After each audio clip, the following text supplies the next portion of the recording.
Irmãos, quanto a nós, vamos à palavra do Senhor. Eu queria a sua atenção por alguns minutos. Eu creio que o Senhor ainda tem uma palavra para o seu coração. Bom, irmãos, nós vamos falar sobre algo muito parecido com o que acabamos de cantar. O tema da nossa reflexão se chama Porque Ele Vive. Nós queremos falar de Páscoa, mas principalmente de ressurreição. Bom, quando eu estava estudando e preparando essa mensagem para a edificação da igreja, uma pergunta me veio à mente. E eu queria dividir essa pergunta com os irmãos. Eu creio que é uma pergunta honesta. É uma pergunta que qualquer cristão deveria ser capaz de responder. A pergunta é mais ou menos assim: o que a ressurreição tem a ver com a Páscoa? Parece fácil, mas eu vou aprofundar um pouco. O que a ressurreição tem a ver com a Páscoa? Se a Páscoa cristã está ancorada na Páscoa judaica. A pergunta que eu poderia também fazer é: onde há ressurreição ali? Se a Páscoa cristã nasceu da Páscoa judaica, então a pergunta é: por que a ressurreição é a maior expressão da nossa celebração de Páscoa? Eu sei que alguns de vocês responderiam: claro, porque o Senhor ressuscitou no domingo. De fato, isso responde também. Mas a minha pergunta é: por que celebramos a ressurreição de Jesus na Páscoa? Se quando olhamos para Êxodo capítulo 12, por exemplo, a Páscoa judaica, a gente não vê a ressurreição ali. Essa é a pergunta que eu queria abrir falando nessa noite. Claro que eu vou responder, tá, irmãos? Fique tranquilo. Nós vamos tentar responder isso aqui. Bom, para responder, a gente precisa voltar em Êxodo 12 rapidinho. Entender onde nasce isso que nós chamamos de Páscoa.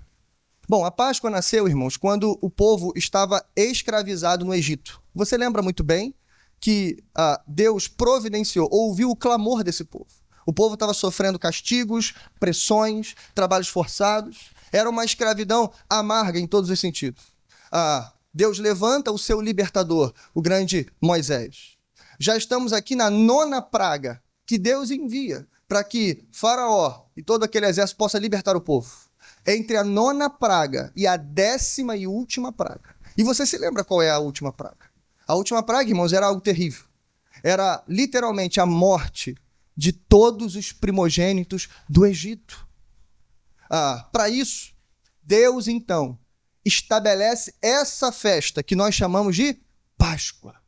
Não apenas para marcar a data da libertação do povo do Egito, mas também para salvar os primogênitos dos hebreus. Você se lembra muito bem? Ali todos os elementos dessa festa, os pães asmos, as ervas amargas, o cordeiro sobre a mesa que deveria ser consumido, mas principalmente o sangue do cordeiro na porta.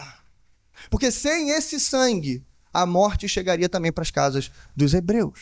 E você se lembra o que aconteceu? A porta que tinha sangue, o anjo da morte, quando ele passasse, então ele desviaria dessa casa. Literalmente, ele passaria por cima. Daí, então, a expressão Pessar, em hebraico, significa Páscoa.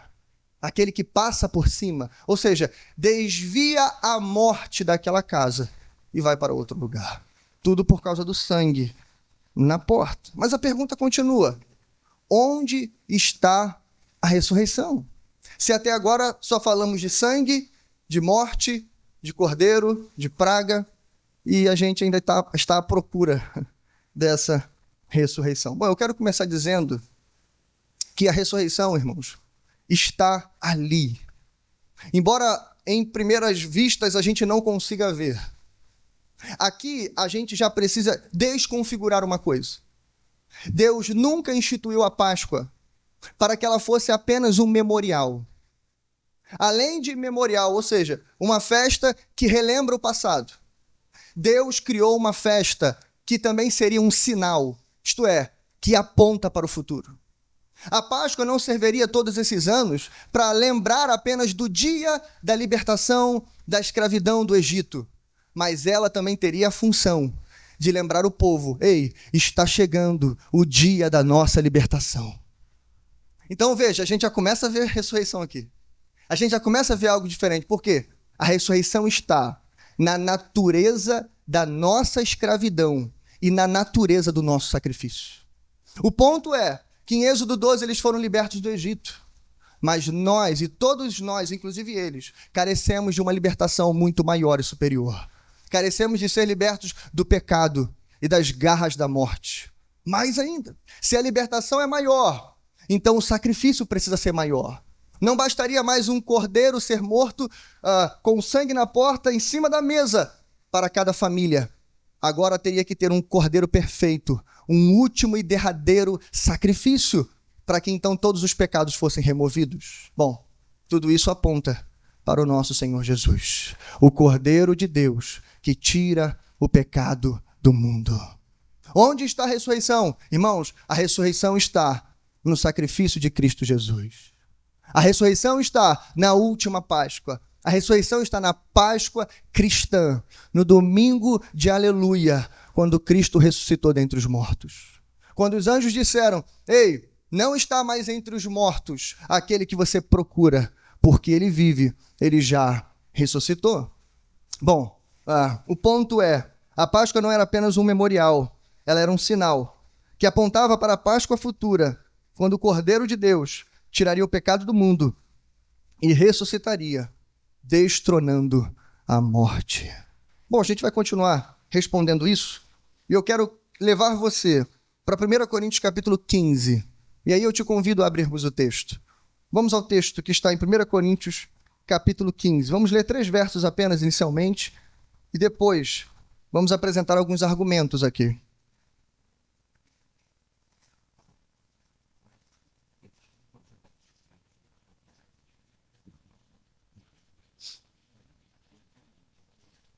Primeira Coríntios capítulo 15. Vamos ler o verso 13, 14 e o verso de número 19. Peço sua ajuda para isso. Mantenha sua Bíblia aberta, vamos usá-la. 1 Coríntios capítulo 15, verso 13, 14 e 19. Amém? Diz assim o texto. Se não há ressurreição dos mortos, então nem mesmo Cristo ressuscitou. E se Cristo não ressuscitou, é inútil a nossa pregação, como também é inútil a fé que vocês têm. 19. Se é somente para esta vida que temos esperança em Cristo, dentre todos os homens, somos os mais dignos de compaixão. Lembra que eu disse para você, o tema da mensagem é porque ele vive. E como diz a canção, posso crer no amanhã. Eu não sei se você já pensou na letra dessa canção, mas ela fala uma verdade. E implicitamente ela já fala para a gente, deixa claro para a gente, que ele vive, posso crer, mas se ele não vivesse, então o contrário também é verdadeiro. Se Cristo não tivesse ressuscitado, então também é verdade que não há esperança para o futuro. Eu disse, Páscoa tem como sua maior expressão a ressurreição. E o sentimento que brota da ressurreição não é outro senão o sentimento de esperança.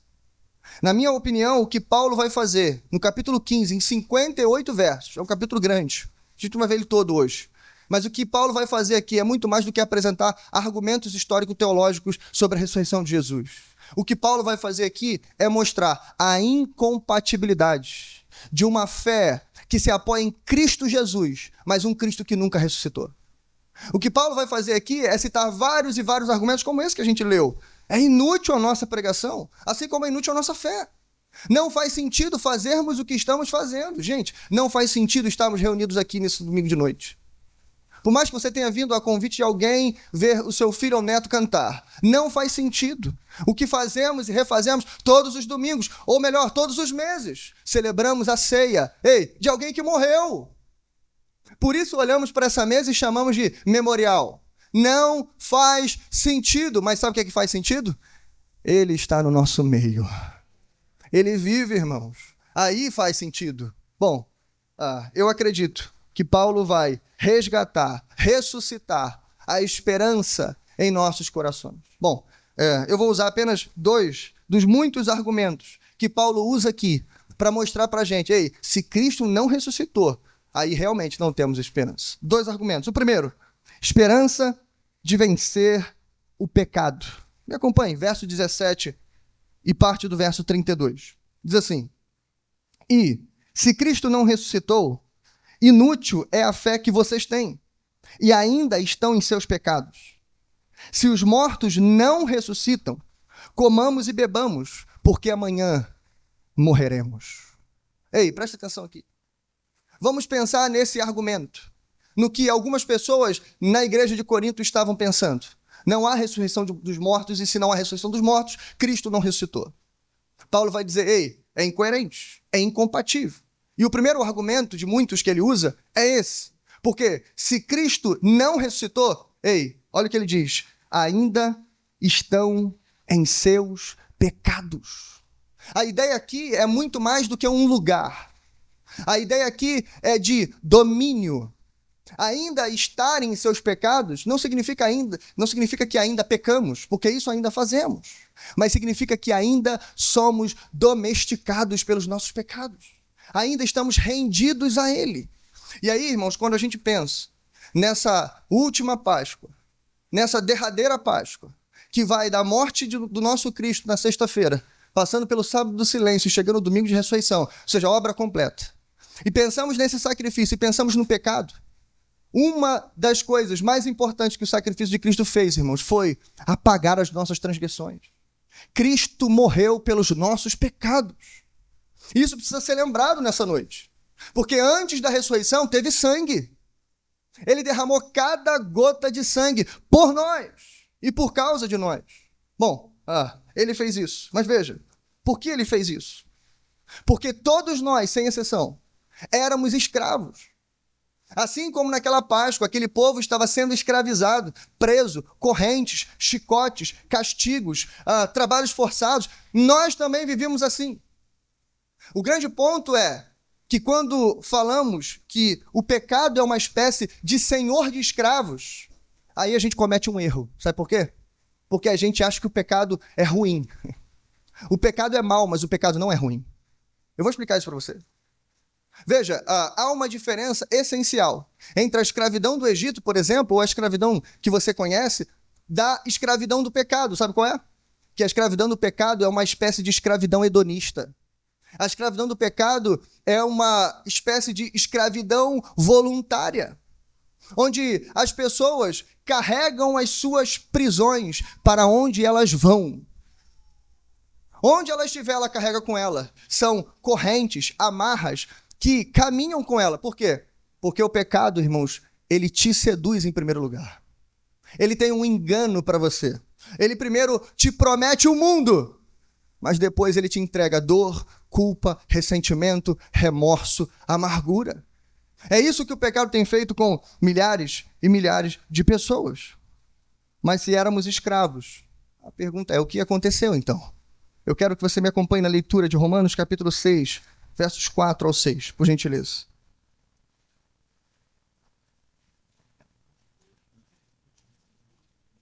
Romanos capítulo 6, verso 4. Diz assim: portanto, fomos sepultados com ele na morte, por meio do batismo, a fim de que, assim como Cristo foi ressuscitado dos mortos, mediante a glória do Pai, também nós vivamos uma vida nova. Se dessa forma fomos unidos a ele na semelhança da sua morte, certamente o seremos também na semelhança da sua ressurreição. Só até aqui por enquanto. Perceba, irmãos, veja o que Paulo está dizendo aqui em Romanos capítulo 6. Fomos unidos a Cristo por meio da sua morte. Ou seja, por meio do seu sangue, as nossas transgressões foram expiadas. Os nossos pecados foram removidos. Agora, veja, o pecado não mais te domina. E é isso que ele vai terminar dizendo. Mas veja, também fomos unidos na semelhança da sua ressurreição. Porque recebemos uma nova vida.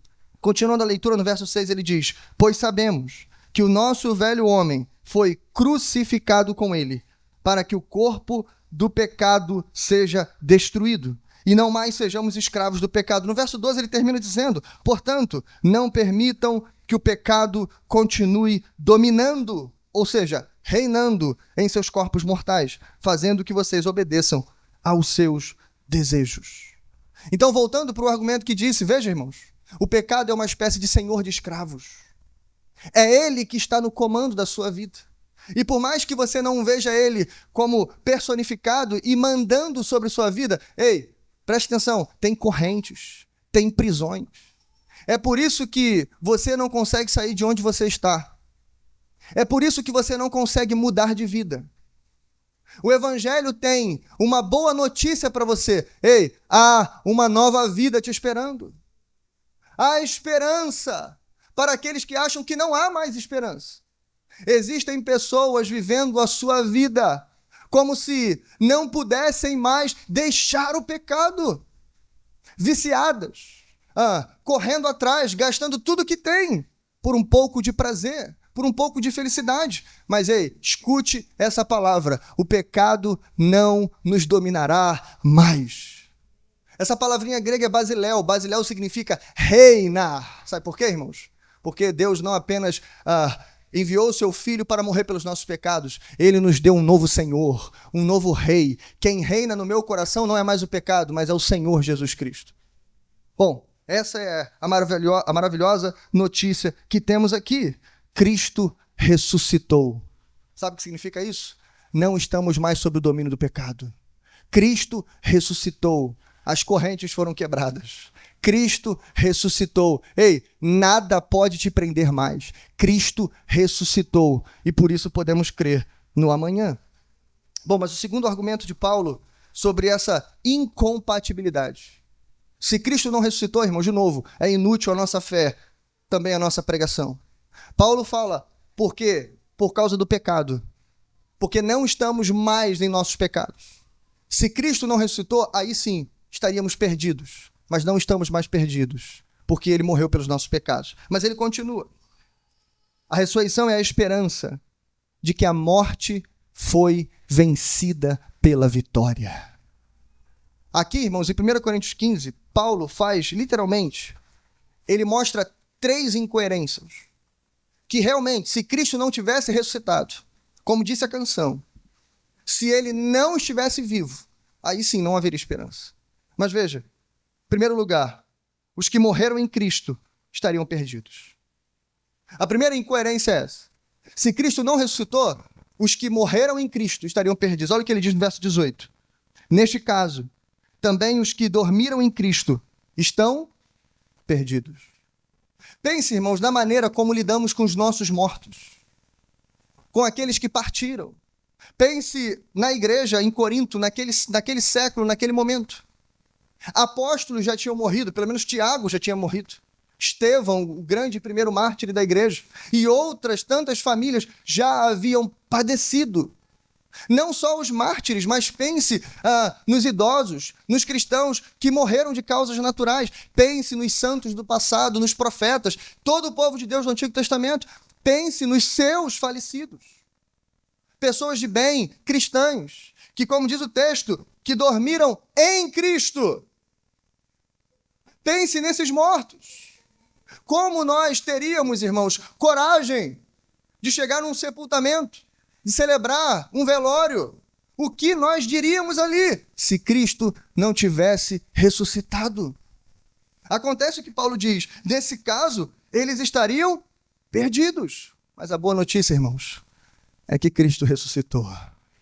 Veja o que ele continua dizendo, verso número 20. Mas, de fato, Cristo ressuscitou dentre os mortos, sendo ele as primícias dentre aqueles que dormiram, visto que a morte veio por meio de um só homem, mas também a ressurreição dos mortos veio por meio de um só homem.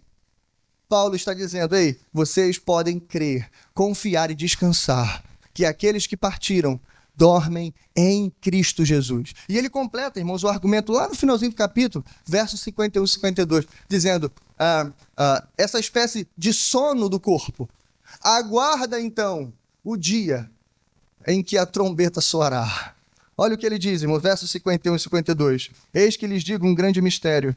Nem todos dormiremos, mas todos seremos transformados. No momento, num abrir e fechar de olhos, ao som da última trombeta, pois a trombeta soará, e os mortos ressuscitarão incorruptíveis e todos nós seremos transformados. Sabe por que isso é possível? Sabe por que a trombeta soará? Sabe por que os mortos ressuscitarão primeiro?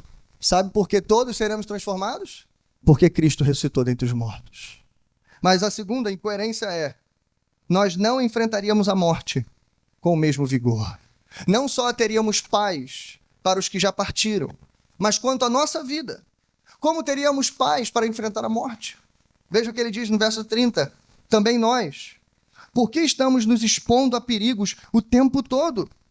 Todos os dias enfrento a morte. Veja o que Paulo está dizendo, irmãos. E olha que de perigo Paulo entendia. Paulo passava por prisões, açoites, linchamentos públicos. Há um episódio que ele é apedrejado e só não executam ele totalmente porque acham que ele já tinha morrido. Ele fica lá como moribundo jogado no meio da rua. Naufrágios e tantas outras provações que Paulo passou. Paulo sabia o que está à beira da morte. Mas veja, o que Paulo está dizendo aqui, irmãos, é algo que talvez lá fora algumas pessoas não conseguiriam entender.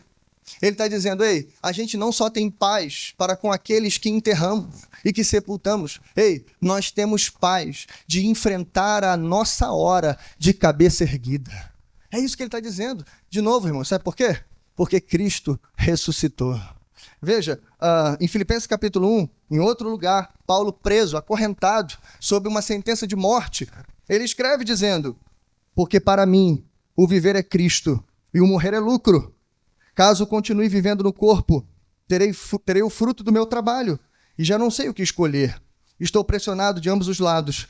Desejo partir e estar com Cristo, o que é muito melhor. Sabe o que Paulo diz aqui? Paulo entrega para a gente duas verdades nesse texto. Em primeiro lugar, Paulo está dizendo que a morte não é apenas a última inimiga a ser vencida. Para o cristão agora, a morte é uma serva. O cristão enfrenta a morte de cabeça erguida, porque a morte não tem poder mais sobre o cristão. A morte não pode detê-lo. A morte não pode segurá-lo. A morte não é a palavra final. O que Paulo está dizendo é: nós enfrentamos a morte todos os dias. Por quê? Porque o meu Cristo venceu a morte. E por que a morte para mim é lucro? É como disse um pregador chamado John Piper: a morte é como meu carro. Ela só me leva onde eu quero ir. A morte é como uma serva para nós, porque se a trombeta não soar antes e o nosso corpo tombar nessa terra, nós abriremos os olhos e olharemos para Cristo. E veja, irmãos, que verdade preciosa. Ei, não deturpe a palavra de Deus. O texto é muito claro. Preste atenção, ele diz: a segunda verdade é essa: desejo partir e estar com Cristo. Ei, eu não vou partir para estar numa sala de espera. Eu não vou partir para passar por uma provação. Não tem limbo, não tem campos elíseos, não tem purgatório, não tem sala de espera. Não há. Você morre, é sepultado, seus olhos se abrem diante de Cristo Jesus. Se você viveu para Cristo, você então morrerá com Cristo. Ponto. Essa é a verdade que embala e encoraja o apóstolo Paulo. Mas a terceira e última incoerência sobre a morte, já que ela foi vencida pela vitória, seria: se Cristo não tivesse ressuscitado, a morte ainda teria a última palavra. Essa talvez seja a pior de todas. Porque, irmãos, o que a gente está dizendo aqui, basicamente é: se não temos paz para sepultar os mortos, se não temos paz para enfrentar a morte, e se a morte ainda possui a última palavra na nossa vida, nós estamos dizendo que existe alguma coisa mais poderosa do que o nosso Deus. Existe algo tão poderoso que nem o nosso Deus consegue acabar com ela. Aí valeria aquele ditado popular que não temos certeza de nada na vida, só de uma coisa: que todos nós vamos morrer. Esse é o ditado popular, que para o cristão não faz sentido. Ou até faz sentido, vamos morrer se a trombeta não tocar. Mas o ponto é, não tem só essa certeza no mundo. Existem várias outras. Quer ver uma delas? É que podemos morrer, mas se Cristo ressuscitou, assim como ele, nós também ressuscitaremos. Bom, ele diz no verso de número 26, o último inimigo a ser destruído é a morte. Verso 54, quando, porém, o que é corruptível se revestir de incorruptibilidade, o que é mortal de imortalidade, então se cumprirá a palavra que está escrita: a morte foi destruída pela vitória. Onde está a morte, a sua vitória? Onde está a morte, o seu aguilhão? O aguilhão da morte é o pecado, e a força do pecado é a lei. Mas graças a Deus que nos dá a vitória por meio de nosso Senhor Jesus Cristo. Amém, irmãos? Veja como esse é o capítulo da esperança. Veja como Paulo termina todos os seus argumentos. Ei, se Cristo não tivesse morrido, realmente, a morte não seria apenas o último inimigo, ela seria o inimigo insuperável. Mas nós sabemos que Cristo ressuscitou. E se ele vive, irmãos, a morte foi tragada pela vitória. Bom, pense agora. Estamos sob o efeito da morte. Choramos, nos enlutamos. A nossa igreja em particular está enlutada ainda. Essa semana, não coincidentemente, passamos, pelo menos eu passei, uma das maiores provações do meu ministério. Tive que sepultar um bebê de 9 meses. Faltando uma semana para o parto. Sob o risco da mãe falecer. Um caso terrível que aconteceu com o nosso pastor da nossa congregação, o pastor Ricardo. A irmã Tatiane. Como se não bastasse, hoje é o aniversário dela. O bebê nasceria amanhã. A última consulta foi na segunda-feira passada. Ela estava bem, estava tudo bem, saíram de lá. Na terça-feira, ela teve um problema e, obviamente, o bebê veio a óbito. Na terça-feira, ela foi internada. Veja, irmãos, uma notícia trágica. Nós fizemos o sepultamento, alguns irmãos estavam lá e num momento terrível. Naquele momento, irmãos, sabe o que veio na minha cabeça? Quando eu percebi, então, e eu lembrei da verdade óbvia, que eu faria o velório. Sabe o que eu lembrei também, irmãos? Naquele momento. Eu lembrei que, apesar da dor que a gente estava sentindo, aquela semana era a semana da Páscoa. Aquela semana, irmãos, ou essa semana, era a semana da ressurreição. E naquele momento, Deus me deu uma palavra, e lá eu entreguei no velório. Mas eu pensava nesse sermão e pensava no que tinha acontecido. Não são coincidências.